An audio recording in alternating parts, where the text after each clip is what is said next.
So let's look at some of the new skin challenges. Let's see how we're doing on time. And the psychosocial issues. So this is very common for the chemo reaction.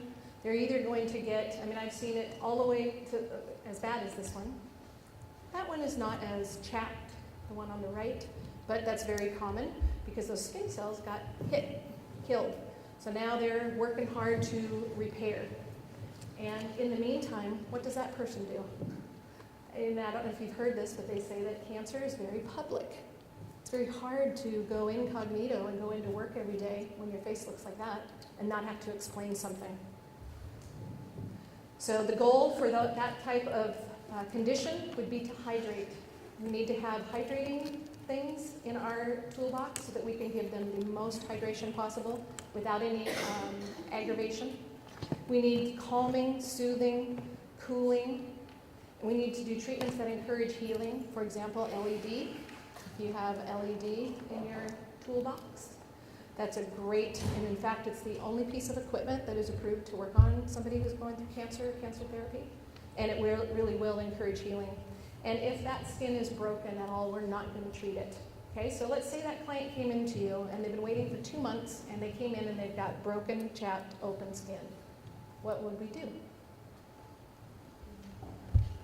Yeah, let's find out what's going on with them, talk and listen to them for a minute, and then let's do, if we can, a scalp treatment, a hand treatment, and a foot treatment.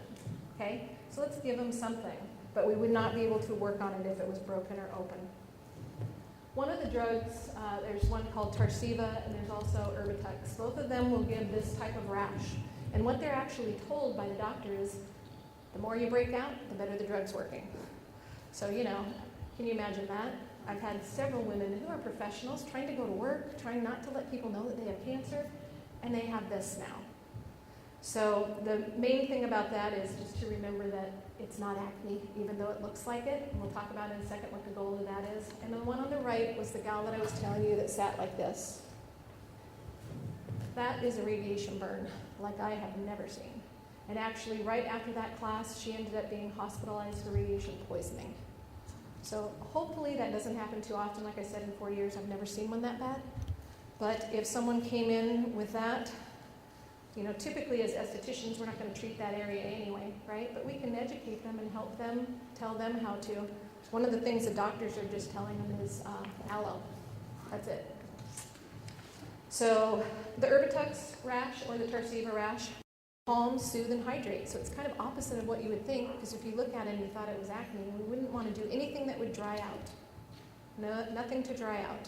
We want to reduce the inflammation. And don't extract or pop, and tell them not to either, because that's really important. Remember, they're at high risk of infection. So any extractions or anything that you're opening the skin, you're going to introduce infection to them.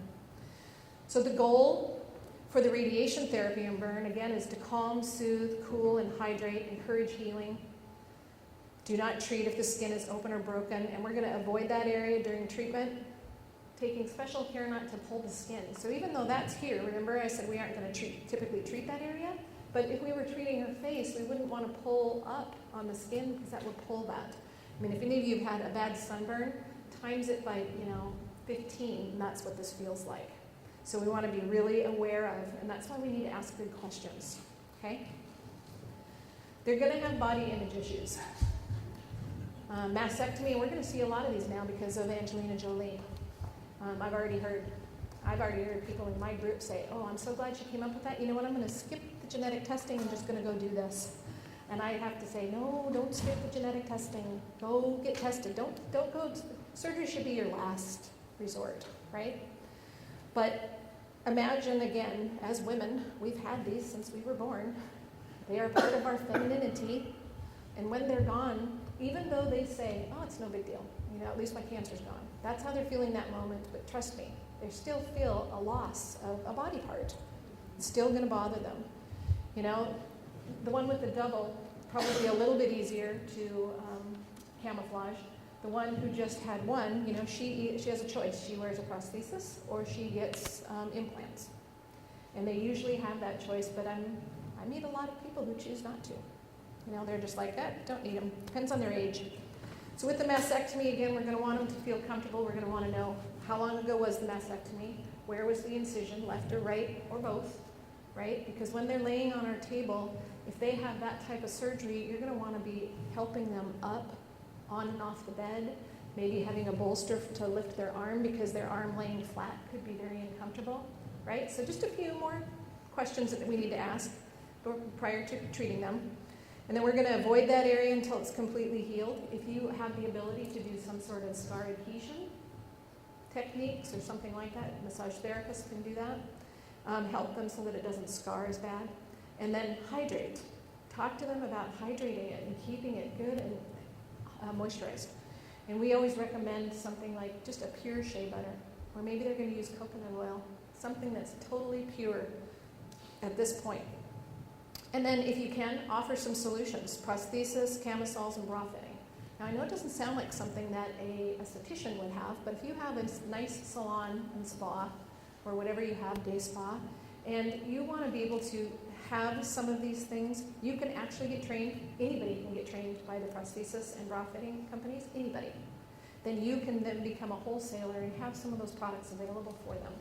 Because if you don't have them, they're going to be looking for them anyway, right? So it's an opportunity to be able to help them out and kind of give them the one-stop shop so they don't have to go here for this and then over there, and right? How many people have heard of lymphedema? How many people in the room are certified manual lymphatic drainage? A couple. Okay, so basically what we say is if you have a client who has lymphedema and you are not certified in manual lymphatic drainage, do not touch them on that limb, okay? Because you can actually do harm. Again, it's going to be hydrating because lymphedema is backed up lymph fluid. Lymph fluid is cellular waste. When it sits for a very long time, it can actually become infected and they can get something called cellulitis. So when that happens, and even just the lymph sitting, I've seen it stretches the skin for one thing, but it can crack the skin. It can get very, very dry. So at the very least, we're going to want to hydrate. So let's say that's an arm that we're not going to touch because we're not going to do a treatment on, but you can gently, gently press some hydration on. Okay? You're not moving anything. You're not messing with them. You're not going to cause them any harm, but you're giving them a little bit of hydration. Okay? Make them comfortable. That limb is really heavy. So if it's an arm, have a bolster so you can elevate that for them. If it's on the leg, elevate. And you're always going to modify a treatment when you have a client with lymphedema. So you need to know where, how long, what's going on with it so you can modify it correctly. If you know and you are certified, then you would learn how to redirect lymph so that you can kind of help that lymph flow to move to an area that can take all that lymph fluid. And then know when to avoid and when to refer to a specialist. I always say we, as estheticians, need a pretty good sized referral network, right? And in your referral network should be a lymph specialist because they're covered. And also when your client goes there and has the treatment with them, their insurance covers it as well. And then educate them about safety. A lot of times they say that being diagnosed with cancer is similar to post-traumatic stress syndrome. And they hear things, but they didn't hear them. They heard, but they didn't listen. So they were told about lymphedema, but then it went right out because they had so many other things on their mind that day. So I just like to kind of help reinforce that. Some of the things that I learned in the nutrition portion was that there's 5 keys in cancer prevention and growth. And here's what I learned. The things that prevent cancer also will kill the growth of cancer. It's the same foods, it's the same treatments, guys. So it's things that everyone in this room should be doing for prevention, right? So the 5 keys are diet, detox, exercise, structural balance, and stress management. So as estheticians, we're probably going to fit in mostly to number 5, being able to help them manage their stress, give them some calming. What's the relationship between, I'm scooting because we only have an hour in here today, and I'm giving you a lot of stuff. Thank you for being patient with me. The relationship between the physical and the psychological. Can you separate that? I don't think so. There's a lot of studies that have been done, and you might have maybe heard this rumor that if you go through a really stressful situation, the loss of a a job, a family, a something that 2 years down the road you're going to get cancer. Anybody ever heard that? Yeah, it's not true. But you do need to manage your stress along the way, or you could be there, right? But what they have found is that if you already have cancer, stress can actually promote the growth and spread of it. So how important is it to have de-stressing, calming treatments with us, right? It's actually part of their healing process. So psychological, anxiety, depression, caregiver strain, all of those things go with it. I actually put on my spa menu, I have a caregiver's treat. I give them a free treatment too, because the person who is caring for that person with cancer needs it as much as anybody. They're 24/7 on caring for somebody. So psychosocial is involving both the psychological and the social aspects. And it's relating to the interrelation of social factors and individual thought and behavior. And just keep this in mind. Every person who gets diagnosed with cancer or who is experiencing it is going to experience it uniquely them. They might cry all the time. They might sleep on the couch all the time. They might just pull their britches up and go to work every day. And you wouldn't even know they had it. And there will be everything in between as well. So what is psychological stress? Basically, it's the emotional and psychological reactions that are experienced when an individual confronts a situation which the demands go beyond their coping resources. So it could be the loss of a job, it could be the loss of a child, it could be a divorce, it could be a move, and it's definitely being told that you have cancer. Our bodies are amazing. So the person in the back who said that, she got into this for the science of it, because the body just never ceases to amaze me. And we come programmed to, when we're faced with something that's stressful or scary, our body kicks into gear.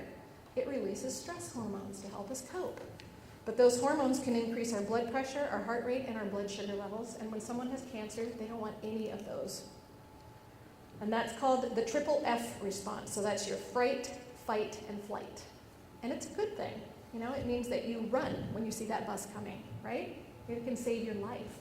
The problem occurs when the three Fs, so the fright, flight, and flight, last, and you don't have any break in between. Because we need to have a triple R response, which is your rest, relaxation, and recovery right afterwards. That's how it's supposed to be. Kind of looks something like this. So a healthy stress pattern is you're going along and whoop, something scary happens. You got the uh-oh moment, but you come back down to that whew moment. That's your rest, relaxation. But the hazardous stress patterns are when we have lots of uh-ohs and we never get to come down. Okay, so that's where the breakdown happens. And you've probably heard in regards to nutrition and health that constant stress causes inflammation. We all know about inflammation, right? So not only does it cause issues in our skin, it causes issues in our health. And inflammation left untreated can lead to disease. It can also lead to risk of obesity, heart disease, depression, and various other illnesses, but it also, some people will pick up an unhealthy behavior. I have met the client who gets diagnosed with cancer, and they're like, that is the wake-up call for them. They change everything in their life. They eat healthy, they get rid of all their bad cleaning supplies, they exercise, they drink alkaline water, right? You probably know some of these. And then the other side of the spectrum is, screw it. I have cancer, I'm going to do whatever I want. And I actually had a person come into my treatment room at 9 o'clock in the morning. Smelled like she just came from a bar, she probably did. And I had a couple drinks at 9 o'clock in the morning. But that was her way of dealing with it. And that she kind of needed to do that. Studies indicate, as I said, that stress can affect the tumor growth and spread. So our goal when somebody comes into us is to really listen to them. So work on your listening skills. You've probably heard this before, right? It's key in almost everything that we do. Really care for them, be able to inspire them, and offer some sort of hope, because that is really the key. If somebody coming into you has no hope at all, and they decide to give up, what do you think their chances of being healed are? None. None. There has to be some spark, some reason for them to keep getting up every day in the morning. And so maybe it's a conversation of, tell me what you love doing the most. What makes you the happiest ever?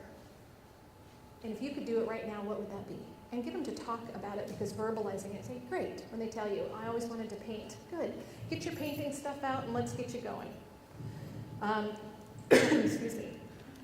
A calm atmosphere, quiet music, gentle touch, confident assurance, all those are going to help get them to the 3 R's, right? And help them improve their quality of life.